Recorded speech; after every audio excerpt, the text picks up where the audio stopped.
সীমান্তে 14 বছরে 597 বাংলাদেশিকে হত্যা, হাসিনার নতজানু পররাষ্ট্র নীতিকে দুষছেন বিশ্লেষকরা। অবৈধভাবে থাকতে দেয়া হবে না বিদেশিদের, অনুপ্রবেশের বিরুদ্ধে কড়া হুঁশিয়ারি। স্বৈরাচার সব জায়গায় বিভেদ তৈরি করেছে বললেন তারেক রহমান। ভারতীয় হাইকমিশন অভিমুখে বিএনপির পদযাত্রা।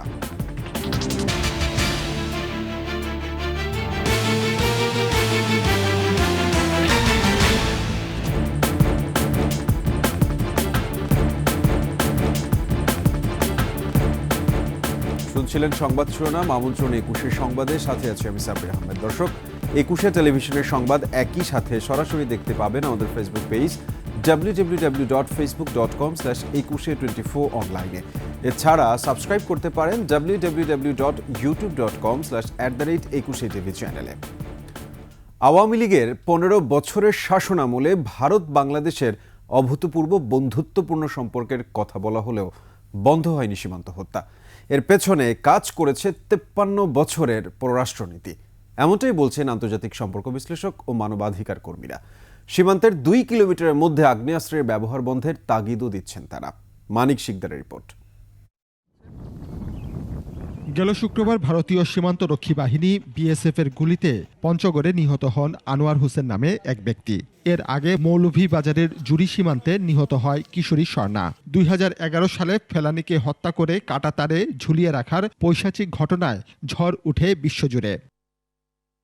বাংলাদেশ ও ভারতের মধ্যে আন্তর্জাতিক সীমানা রয়েছে প্রায় 4156 কিলোমিটার দৈর্ঘ্যের। আর এই সীমান্ত জুড়ে বাংলাদেশি হত্যা যেন অতি সাধারণ ঘটনা। বিভিন্ন অজুহাতে ভারতের কোনো না কোনো জায়গায় আমরা দেখতে পাচ্ছি যে আমাদের বাংলাদেশের অনেকে মারা যাচ্ছে বা ধরে নিয়ে যাওয়া হচ্ছে বা তাদেরকে অত্যাচার করা হচ্ছে। কিন্তু আমি এখানে একটা বলতে চাই যে আমাদের পররাষ্ট্র নীতি তো অবশ্যই দায়ী। একই সঙ্গে আমি মনে করবো যে খুবই দুর্বল পররাষ্ট্র নীতি আমাদের। 2009 থেকে 2013 সালের মধ্যে বিএসএফ এর হত্যাকাণ্ডের শিকার হয়েছে 597 জন বাংলাদেশি। এর মধ্যে অন্তত 400 জন নিহত হয়েছে গুলিতে, বাকিরা প্রাণ হারিয়েছে নির্যাতনে। বিগত সরকার যেটা চলে গেছে সেটা তো বেশিরভাগই আমরা দেখেছি যে ভারত সরকার যেদিকে যা বলেছে সেটাই করা হয়েছে। সুতরাং এখানে আমাদের সেই বিষয়টা ছিল না। বরঞ্চ আমরা যদি আরেকটু আগে যাই, আমাদের যে বিডিআর এর যখন হত্যাকাণ্ড হয়নি তার আগে যদি যাই, তখন আমরা দেখেছি যে সীমান্ত কিন্তু অনেকখানি শক্তিশালী ছিল। নানা ধরনের সমঝোতা চুক্তি আর একের পর এক প্রতিশ্রুতির পরেও বন্ধ হয়নি বিএসএফ এর প্রাণঘাতী অস্ত্রের ব্যবহার। এটা যদি ভারত চীন বর্ডার করতে পারে যে 2 কিলোমিটার দুই পাশে তারা ফায়ার আর্মস আনবে না, তাহলে আমরা কেন করতে পারছি না? কারণ প্রশ্ন হচ্ছে, স্মাগলার যে তাকে তুমি অ্যারেস্ট করতে পারো, কিন্তু তাকে মেরে ফেলা তো এক্সট্রা জুডিশিয়াল কিলিং হয়ে যাচ্ছে যদি না সে আর্মড হয়। সীমান্ত হত্যা বন্ধ করতে শুধু সরকার নয়, উভয় দেশের জনগণের সম্পৃক্ততা বাড়াতে হবে বলে মনে করছেন আন্তর্জাতিক সম্পর্ক বিশেষজ্ঞরা। যেটা আমরা বলছি, সরকারকে বলছি, আমরা ওই প্রোটেস্ট নোট দিচ্ছি, যখন মিটিং হয় তখন আমরা রেইজ করছি, এবং ভারতও বলছে হ্যাঁ এটা করে ফেলা, কিন্তু সেই প্রেশারটা ফিল করছে না। মানিক শিকদার, 21 টেলিভিশন, ঢাকা। বাংলাদেশ ও পাকিস্তানের সঙ্গে পুরো সীমান্ত এলাকার নিরাপত্তা জোরদার করতে ভারত সমন্বিত ব্যবস্থাপনা বাস্তবায়ন করছে বলে দেশটির স্বরাষ্ট্রমন্ত্রী অমিত শাহ বলেছেন। রাজস্থানে এক অনুষ্ঠানে বক্তৃতাকালে তিনি বলেন, মোদী সরকার পাকিস্তান ও বাংলাদেশের সংবেদনশীল সীমান্ত এলাকা পর্যবেক্ষণের জন্য একটি সমন্বিত সীমান্ত ব্যবস্থাপনা তৈরি করেছে। অমিত শাহ বলেন, বাংলাদেশের সঙ্গে সীমান্তের 591 কিলোমিটার বেষ্টনীর কাজ শেষ হয়েছে। 1159 কিলোমিটার সীমান্তে ফ্লাড লাইট স্থাপন করা হয়েছে এবং 573টি সীমান্ত ফাঁড়ি সহ 579টি পর্যবেক্ষণ পোস্ট নির্মাণ করা হয়েছে। ফরেন অফিস কনসালটেশন FOCতে যোগ দিতে 9 ডিসেম্বর ঢাকায় আসছেন ভারতের পররাষ্ট্র সচিব বিক্রম মিশ্রি। অগাস্টে বাংলাদেশের শেখ হাসিনা সরকারের পতন ও অধ্যাপক ডক্টর মোহাম্মদ ইউনূসের নেতৃত্বে অন্তর্বর্তী সরকার গঠনের পর এই প্রথম ভারতের কোনো কূটনৈতিক বাংলাদেশে আসছেন। ঢাকায় অবস্থানকালে তিনি বাংলাদেশের পররাষ্ট্র সচিবের সঙ্গে বৈঠক করবেন। ভারতের পররাষ্ট্র সচিব পারস্পরিক স্বার্থ সংশ্লিষ্ট সব বিষয়ে আলোচনা করবেন।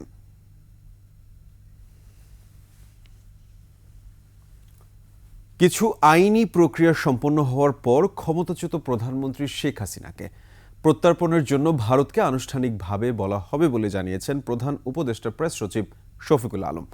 ফরেন সার্ভিস একাডেমিতে প্রেস ব্রিফিংয়ে তিনি বলেন, শেখ হাসিনার প্রত্যর্পণের বিষয়ে সরকারের অবস্থান খুব স্পষ্ট। তাকে দেশে ফিরিয়ে এনে আইনের মুখোমুখি করা হবে। জুলাই আগস্টে 1,500-এর বেশি মানুষকে হত্যার মূল নির্দেশদাতা শেখ হাসিনা।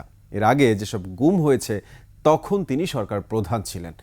ভারতের পররাষ্ট্র সচিব বিক্রম মিশ্রি ঢাকা সফর দিয়ে তিনি বলেন, সরকার দিল্লির সাথে ন্যায্যতা, সমতা ও মর্যাদাপূর্ণ সম্পর্ক চায়। কোনো বিদেশি নাগরিককে অবৈধভাবে বাংলাদেশে থাকতে দেওয়া হবে না বলে জানিয়েছেন স্বরাষ্ট্র উপদেষ্টা। সচিবালয়ে বড়দিন ও 31st নাইট উপলক্ষে আইন শৃঙ্খলা সংক্রান্ত সভা শেষে তিনি এ কথা বলেন। এ সময় তিনি আরও বলেন, দেশে কি পরিমাণ অবৈধ বিদেশি নাগরিক রয়েছে সে তথ্য না থাকলেও খোঁজ খবর নেওয়া হচ্ছে। এদিকে স্বরাষ্ট্র মন্ত্রণালয়ের বিজ্ঞপ্তিতে কর্মরত বা অবস্থানরত অবৈধ বিদেশির বৈধতা নেওয়ার জন্য অনুরোধ জানানো হয়েছে। মফির রহমানের রিপোর্ট।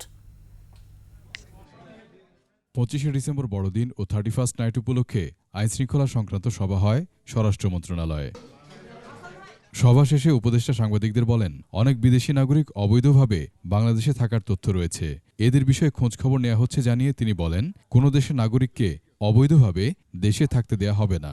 কোনো বিদেশিকেই অবৈধভাবে বাংলাদেশে থাকতে দেওয়া হবে না। কতজন আছে এই স্ট্যাটিস্টিক্সটা আমাদের কাছে এখনো নাই। অনেক দেশেরই আছে, আমি কোনো দেশের নাম মেনশন করতে চাচ্ছি না, বাট কোনো দেশেরই আমরা এই অবৈধ নাগরিককে বাংলাদেশে থাকতে দিব না। পরে এই বিষয়ে একটি বিজ্ঞপ্তিও জারি করে স্বরাষ্ট্র মন্ত্রণালয়। এতে অবৈধ বিদেশি নাগরিকদের সতর্ক করে বৈধতা নেওয়ার জন্য অনুরোধ করা হয়েছে। উপদেষ্টা বলেন, দেশের সকল সীমান্ত এলাকায় বিজিবি সতর্ক অবস্থানে রয়েছে, কোনো প্রকার অবৈধ অনুপ্রবেশ বরদাস্ত করা হবে না বলেও জানান তিনি। সীমান্ত পুরাই অ্যালার্ট। ওই ওরা শুধু সিলেটে নয়, বেনাপোল এবং অন্যান্য ইসেও তারা ওই কী করছে। 31st নাইটে যে কোনো ধরনের উশৃঙ্খলা থেকে সবাইকে বিরত থাকার আহ্বান জানিয়ে তিনি বলেন, ওই দিন সব ধরনের সাধারণ মদের বার বন্ধ থাকবে। এছাড়া আতশবাজি ও ফানুস ওড়ানো নিষিদ্ধ করা হয়েছে বলেও জানান তিনি। 31st নাইট আমরা বলি, ওই সময় আমাদের অনেক সময় কিছু আমাদের ইয়াং জেনারেশনের ভিতরে একটু উচ্ছৃঙ্খলতা দেখা দেয়। এইটা করাটা ঠিক না, এবং অনেক সময় তারা বিভিন্ন জায়গায় বিভিন্ন ধরনের পানি খায়, এইগুলিও আপনারা একটু নিষেধ করতে পারেন। ভারতের পররাষ্ট্র সচিবের সফরের মধ্য দিয়ে দুদেশের সম্পর্ক আরও উন্নতি হবে বলেও জানান স্বরাষ্ট্র উপদেষ্টা। পররাষ্ট্র মন্ত্রণালয়ের মাধ্যমে এটা কিন্তু করা হচ্ছে। মফিউর রহমান, 21শে টেলিভিশন, ঢাকা। পলাতক স্বৈরাচার ক্ষমতায় টিকে থাকার জন্য সব জায়গায় বিভেদ সৃষ্টি করেছিল বলে মন্তব্য করেছেন বিএনপির ভারপ্রাপ্ত চেয়ারম্যান তারেক রহমান। রাষ্ট্র কাঠামো মেরামতের 31 দফা ও জনসম্পৃক্তি বিষয়ে রংপুর ও বরিশাল বিভাগীয় প্রশিক্ষণ কর্মশালায় ভার্চুয়ালি যুক্ত হয়ে এই মন্তব্য করেন তিনি। তারেক রহমান বলেন, রাজনীতির পুঁজি হলো জনগণের আস্থা ও বিশ্বাস, সেটা হারালে পতিত স্বৈরাচারের মতো অবস্থা হয়। বিএনপিকে জনগণের আশা ও আস্থার জায়গায় নিয়ে যেতে নেতাকর্মীদের প্রতি আহ্বান জানান তারেক রহমান। বলেন, দেশ গড়তে হলে দলমত নির্বিশেষে ঐক্যবদ্ধ হতে হবে। পলাতক স্বৈরাচার যেরকম ক্ষমতায় টিকে থাকার জন্য সব জায়গায় বিভেদ তৈরি করেছিল, সব জায়গায় বিভেদ তৈরি করে সমাজের ব্যালেন্স, দেশের ব্যালেন্সটাকে নষ্ট করে দিয়েছিল। আমরা চাইছি দেশকে পুনর্গঠন করতে। বিএনপির সামনে যে সবচেয়ে বড় সম্ভাবনা, এটিকে সফল করা সম্ভব একমাত্র আমরা যদি দেশকে ঐক্যবদ্ধ করতে পারি, সকল মানুষকে ঐক্যবদ্ধ করতে পারি। ত্রিপুরায় বাংলাদেশ মিশনে ভাঙচুর এবং ভারতীয় সংবাদ মাধ্যমের বিদ্বেষ ও সাম্প্রদায়িক বক্তব্যের তীব্র প্রতিবাদ জানিয়েছে বিএনপির 3 সহযোগী সংগঠন।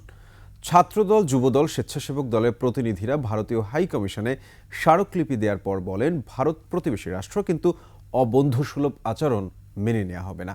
ওমর ফাহিমের রিপোর্ট। আগরতলা সহকারী হাইকমিশনে ভাঙচুর, বাংলাদেশের জাতীয় পতাকা অবমাননা ও কলকাতা উপ হাইকমিশনে বিশৃঙ্খলার প্রতিবাদে রোববার সকালে নয়াপল্টন থেকে ভারতীয় দূতাবাস অভিমুখে প্রতিবাদী মিছিল। এই আগুন আগ্রাসনের বিরুদ্ধে প্রতিরোধে বিএনপির 3 সহযোগী সংগঠন ছাত্রদল, যুবদল ও স্বেচ্ছাসেবক দলের সম্মিলিত মিছিল রামপুরা ব্রিজের কাছে এলে ব্যারিকেডের মুখে পড়ে। এরপর 6 সদস্যের প্রতিনিধি দল স্মারকলিপি নিয়ে ভারতীয় হাইকমিশনে প্রবেশ করে। পরে সাংবাদিকদের উদ্দেশ্যে বক্তব্য রাখেন 3 সংগঠনের প্রতিনিধিরা। তারা বলেন, প্রতিবেশী দেশ হিসেবে ভারতকে অস্বীকার করা যাবে না, তবে অবন্ধুসুলভ আচরণ থেকে যাতে তারা বিরত থাকে। আমাদের বক্তব্য খুবই পরিষ্কার বাংলাদেশের স্বাধীনতা সার্বভৌমত্বের প্রত্যেক কোনো আপোষ নেই। বাংলাদেশের জনগণকে সবসময় ঐক্যবদ্ধ করে স্মারকলিপিতে বাংলাদেশ সহকারী হাইকমিশনে ভাঙচুর, পতাকা অবমাননা, সম্পদ বিনষ্টের বিচার দাবি করা হয়েছে বলেও জানান তারা। একটি মব তৈরি করেছিল এবং বাংলাদেশি পতাকাকে তারা অবমাননা করেছিল। বাংলাদেশি যে আমাদের রাষ্ট্রদূতরা রয়েছে তাদেরকে ভয়ভীতি দেখিয়ে তারা কক্ষ থেকে বের করে দিয়েছিল। এটি যেটি ভিয়েনা কনভেনশন 1961-এর সুস্পষ্ট লঙ্ঘন 26 ধারায়। আগরতলায় ভারতীয় উগ্রবাদী গোষ্ঠী যে হামলা করেছে, বাংলাদেশের পতাকা পুড়িয়ে দিয়েছে, আমরা এটার প্রথম দিকেই তীব্র নিন্দা এবং ধিক্কার জানিয়েছি। ভারতীয় সংবাদ মাধ্যমের বিদ্বেষ ও উস্কানিমূলক বক্তব্য বন্ধেরও আহ্বান জানিয়েছেন নেতারা।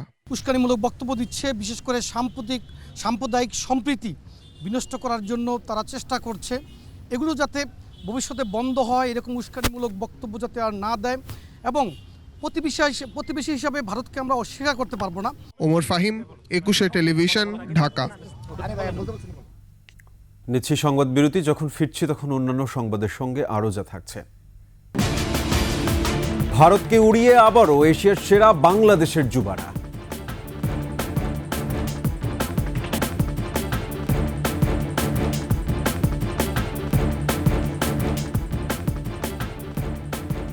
আমন্ত্রণ আবারও 21 সংবাদে। পর্যাপ্ত মজুদ থাকা সত্ত্বেও বোতলজাত সয়াবিন তেলের সরবরাহ কমিয়ে দিয়েছেন মিল মালিকরা। বাজারে কৃত্রিম সংকট সৃষ্টি করে পায়তারা চলছে দাম বাড়ানোর। পাইকারি ব্যবসায়ীদের অভিযোগ, চাহিদা অনুযায়ী তেল সরবরাহ করছে না কোম্পানিগুলো। ব্যাংকগুলো ভোজ্য তেলের এলসি খোলার হার স্বাভাবিক জানালেও মুখ খুলছেন না আমদানিকারকরা। তৌহিদুর রহমানের রিপোর্ট। ভোজ্য তেলের দাম সহনীয় রাখতে কয়েক দফা শুল্ক কমিয়েছে সরকার, তবে সুফল পাচ্ছেন না ভোক্তারা। পর্যাপ্ত যোগান থাকা সত্ত্বেও বাজারে নেই বোতলজাত সয়াবিন তেল। ডিলাররা সরবরাহ কমিয়ে দেয়, চাহিদা অনুযায়ী বোতলজাত সয়াবিন মিলছে না। বেশিরভাগ লুজ তেল বোতল করে রাখছে। আমি নিতে আসছিল তিরমারেশের রূপচাঁদা মার্কেটটা, তা নাই। তেল দৈনিক লাগে 10 কার্টুন, আমাদের দিচ্ছে ওই লিগে 2 কার্টুন। তো 2 কার্টুন দিয়ে তো আমার দোকান চালানো সম্ভব না। এই পরিমাণ তেল থাকার দরকার, তার এক ভাগ তেলও নাই এখন। বিক্রেতারা বলছেন চাহিদার মাত্র 10 থেকে 20% বোতলজাত সয়াবিন তেল সরবরাহ করছে কোম্পানিগুলো। আবার কোনো কোনো কোম্পানি সয়াবিনের সাথে আটা ময়দা কিনতেও বাধ্য করছে। কিছু কিছু কোম্পানি তো আমরা তেল আনতে গেলে তেলের সাথে আটা আনতে হয়, সুজি আনতে হয়, চাউল আনতে হয়, চাপাতি আনতে হয়। প্রাপ্ত তথ্য বলছে 2023-24 অর্থ বছরে জুলাই থেকে অক্টোবর পর্যন্ত 4 মাসে ভোজ্য তেল আমদানি হয়েছিল $70 কোটি 44 লাখ। চলতি অর্থ বছরের একই সময়ে আমদানি হয় $66 কোটি 69 লাখ ভোজ্য তেল। আমদানি প্রায় স্বাভাবিক রয়েছে। আগে মানে কত লিটার পাইতাম বলে না, গোডাউনে বাইদে 4 মাসের তেল থাকতো। আমারও ওই গোডাউনে বাইদে কিছু নেই। এখন তো চাহিদা বেশি, এখন তো মনে হচ্ছে আমার আরো লাগবে, তার কোম্পানি দেওয়া সম্ভব না। ব্যাংকাররা জানান ভোজ্য তেলের আমদানির এলসি খোলার হার এখন স্বাভাবিক। সংকটের জন্য সিন্ডিকেটকে দায়ী করেন তারা। যেহেতু এখানে প্লেয়ারের সংখ্যা বেশি না, কম সংখ্যক এখানে কিন্তু আছেন, সো কিছু কিছু হয়তো আপনারা চেষ্টা করছেন এই সুযোগটাকে কাজে লাগানোর জন্য। সয়াবিন তেলের সংকট নিয়ে ক্যামেরায় এমনকি টেলিফোনে কথা বলতে রাজি হননি আমদানিকারক প্রতিষ্ঠানের প্রতিনিধিরাও। দেশে বছরে ভোজ্য তেলের চাহিদা 24 লাখ টন, এর মধ্যে 21 লাখ টন আমদানি নির্ভর। মূলত 5 থেকে 6টি গ্রুপ ভোজ্য তেল আমদানি করে। জানা যায় আন্তর্জাতিক বাজারে মূল্যবৃদ্ধির অজুহাতে স্থানীয় বাজারে ভোজ্য তেলের মূল্য বাড়াতে সরকারের বিভিন্ন পর্যায়ে দেন দরবার করছেন আমদানিকারকরা। তৌহিদুর রহমান, 21 টেলিভিশন, ঢাকা। এর সাথে শেষ করছি 21 সংবাদ। যাবার আগে সংবাদ শিরোনামগুলো আরও একবার। সীমান্তে 14 বছরে 597 বাংলাদেশিকে হত্যা, হাসিনার নতজানু পররাষ্ট্রনীতিকে দুষছেন বিশ্লেষকরা। অবৈধভাবে থাকতে দেয়া হবে না বিদেশিদের, অনুপ্রবেশের বিরুদ্ধে কড়া হুঁশিয়ারি। স্বৈরাচার সব জায়গায় বিভেদ তৈরি করেছে বলেন তারেক রহমান। ভারতীয় হাইকমিশন অভিমুখে বিএনপির পদযাত্রা।